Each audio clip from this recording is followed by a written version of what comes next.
Assalamualaikum warahmatullahi wabarakatuh. Perkenalkan, nama saya Rizky Lailatul Ramadhani Solihah dengan nomor NIM 060307232124 akan mempresentasikan tentang hadis pada masa Rasulullah. Baiklah kawan-kawanku semua, kita akan memasuki subbab pertama, yakni tentang pengertian hadis, sunnah, khobar, dan juga atsa. Kalian semua kepo bukan dengan pengertian-pengertian tersebut? Kalau begitu, dengarkan dengan cermat dan simaklah dengan baik penjelasan ringkas dari saya mengenai beberapa pengertian tersebut. Pengertian hadis dapat dikaji dari dua segi, yakni dari segi kebahasaan dan peristilahan. Secara kebahasaan, kata hadis memiliki arti, yakni segala sesuatu yang baru.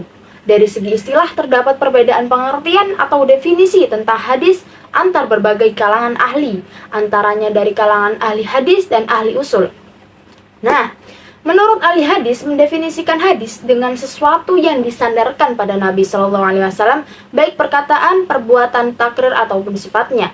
Sedangkan menurut ahli usul, segala perkataan, perbuatan, dan takrir Nabi Shallallahu Alaihi Wasallam yang dapat dijadikan dalil penetapan hukum syara. Sedangkan untuk persamaan, keduanya terletak pada keberadaan Nabi Shallallahu Alaihi Wasallam sebagai tempat iktimat atau sandaran.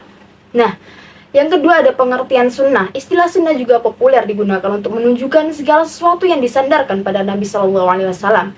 Secara kebahasaan, sunnah diartikan dengan terpuji ataupun yang tercela. Sunnah juga berarti ketetapan atau hukum Allah.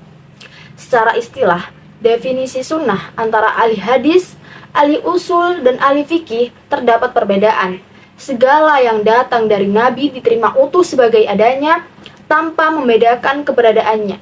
Terkait dengan penetapan hukum syara, tuntutan hidup, beragama, ataupun dalam masalah berperilaku dan berkepribadian. Oleh sebab itu, masalah-masalah perilaku seperti cara berpakaian, mencukur kumis dan janggut, dan kebiasaan-kebiasaan Nabi Shallallahu Alaihi Wasallam sehari-hari dimasukkan dalam kategori sunnah. Nah, selanjutnya ada pengertian khabar. Khabar menurut kalangan ahli hadis disamakan dengan hadis. Istilah hadis dan khabar dapat digunakan untuk pengertian yang lebih luas, yakni segala sesuatu yang disandarkan baik kepada Nabi Shallallahu Alaihi Wasallam, sahabat maupun kepada tabiin. Lalu yang terakhir ada pengertian atsar. Atsar menurut kalangan ahli hadis, atsar disamakan dengan khabar, yakni sesuatu yang disandarkan pada Nabi, sahabat, dan tabiin. Sedangkan menurut ulama Khurasan, atsar digunakan untuk sebutan. Untuk yang hadis-hadis mauquf dan khabar merupakan sebutan bagi yang marfu. Sekarang kita memasuki bab materi selanjutnya, yakni tentang penulisan hadis pada masa Rasulullah. Sebagian besar umat Islam selama ini memahami bahwa sejarah penulisan hadis belum dilakukan pada masa Rasulullah. Penjelasan-penjelasan semacam inilah memang memberi kemantapan tersendiri bagi umat Islam dalam hal kesucian Al-Quran dari pengaruh campur tangan manusia, terutama dari kalangan sahabat. Padahal sebenarnya tidak demikian, kawan. Hadis sebenarnya juga telah ditulis sejak Nabi masih hidup. Hanya saja dilakukan dengan penuh kehati-hatian agar tidak tercampur dengan ayat-ayat Al-Quran. Bahkan pernah, kawan, salah satu riwayat menginformasikan bahwa sahabat Nabi Abu Bakar pernah membakar hadis-hadis yang pernah ditulisnya karena khawatir akan mempengaruhi keaslian dari Al-Quran. Hal ini menunjukkan bahwa sebenarnya hadis sudah ditulis sejak Rasulullah SAW masih hidup. Kehati-hatian kalangan sahabat sendiri yang menyebabkan sebagian sahabat membakarnya, bukan karena larangan dari Nabi. Nah, yang dimaksud dengan masa Rasulullah di sini adalah masa pada kerasulan, di mana dimulai dari sejak Nabi Muhammad SAW diangkat menjadi Nabi dan Rasul sampai akhir hayatnya. Masa tersebut berlangsung selama 23 tahun yang berdasarkan tempatnya terbagi ke dalam dua periode. Periode Mekah 13 tahun dan Madinah 10 tahun.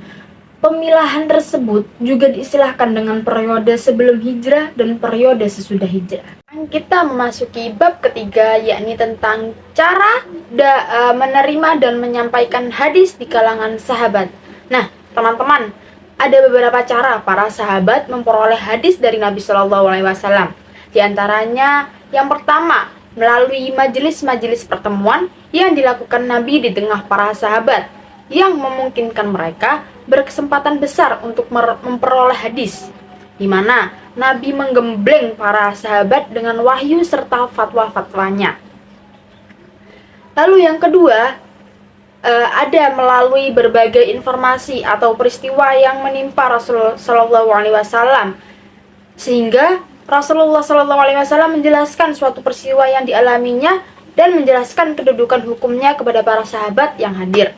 Dan yang ketiga, melalui berbagai informasi atau peristiwa yang menimpa kaum mukminin, di mana nanti Rasulullah SAW ditanya oleh para sahabat tentang suatu peristiwa yang mereka alami. Kemudian Rasulullah SAW berfatwa dan menjawab pertanyaan-pertanyaan mereka serta menjelaskan kedudukan hukumnya. Dan yang terakhir, melalui berbagai peristiwa dan informasi yang disaksikan dengan campur tangan Rasulullah. Melalui cara ini, para sahabat Rasul menyaksikan tingkah laku Rasul sehari-hari. Mereka bisa menyaksikan bagaimana Rasulullah melakukan ibadah seperti sholat, puasa, zakat, haji, dan sebagainya. Kawan-kawanku, kita sekarang berada pada penghujung sub materi, di mana materi terakhir ini menjelaskan tentang pemeliharaan terhadap hadis. Nah, teman-teman, di samping aktivitas pemeliharaan Al-Quran, pada masa Rasulullah masih hidup, sudah dilakukan aktivitas pemeliharaan hadis. Salah satu caranya adalah melalui aktivitas menghafal. Setelah menerima hadis dari Nabi Shallallahu Alaihi Wasallam, para sahabat langsung menghafalnya secara sungguh-sungguh dan hati-hati. Hal itu dilakukan agar tidak terjadi kekeliruan, baik dalam lafaz maupun makna hadis. Juga untuk menjaga agar hadis-hadis tersebut tidak tercampur dengan Al-Quran. Kesungguhan para sahabat dalam menghafal hadis ini bisa terlihat juga dari anjuran-anjuran mereka kepada para sahabat-sahabat yang lain dan kepada murid-muridnya. Seperti halnya Ibnu Abbas yang menyuruh murid-muridnya untuk menghafal hadis-hadis Nabi agar tidak hilang. Nah, kawan-kawanku, selain aktivitas menghafal, pemeliharaan hadis juga dilakukan melalui aktivitas menulis. Nah, teman-teman, kita tidak siapa saja sahabat Nabi yang banyak melakukan penulisan hadis.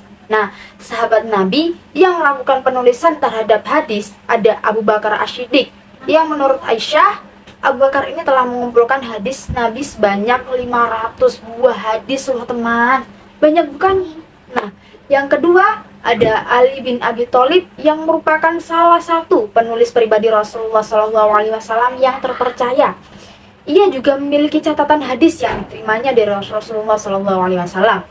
Lalu ada Abdullah bin Abbas, ada juga Anas bin Malik, kemudian ada Abu Hurairah Ad-Dausi, lalu ada juga Abdullah bin Amr bin Ash. Yang dapat saya sampaikan, kurang lebihnya saya mohon maaf. Bila ada salah kata atau perbuatan, mohon dimaafkan. Semoga penjelasan ini bisa memberikan kemanfaatan bagi kita semua. Billahi taufiq wal hidayah. Wassalamualaikum warahmatullahi wabarakatuh.